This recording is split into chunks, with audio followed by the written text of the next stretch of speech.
May palabas po ba rito? Bangkal po, tapos garay. Kanan po. Palabas po dyan, pagaray po kayo. Okay po, salamat. Iligaw na tayo mga par. Hindi ko na alam kung saan tayo dadaan. Pit mo talaga Google Map. Oh, tapos dito pa tayo din sa rough road. Si Kaso. Whew! Let's go. Kaya tayo nito. Natin malalaman. Aray! Ingat lang, ingat. Ingat. Dahil rough road. Ito malalim. Siguro kung maulan, maputik. Disgrasya na. Ayun oh. Wala pa mga signboard. Di natin alam kung saan tayo papunta. Basta pinakanan lang tayo. Naliligaw na kami.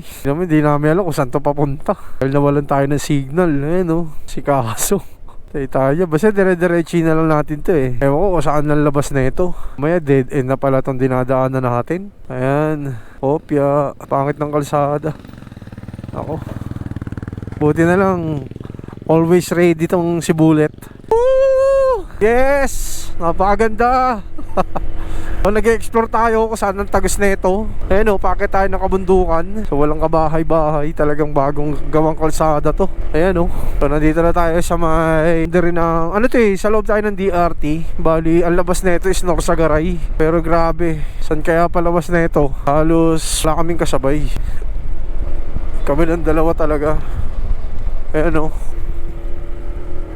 So dito kasi kami tinuro. Tsaka first time ko lang din dumaan dito. Ayan o. So ginagawa na yung kalsada.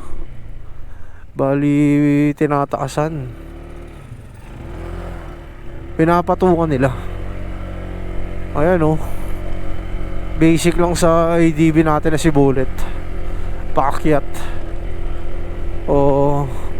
So dito, ayan, yung rough road. Tapos nililinis na yung gilid ng kabundukan. Aba, aganda rito mga par. Ayan o, first time ko lang dumaan dito. Tamang explore lang tayo dito.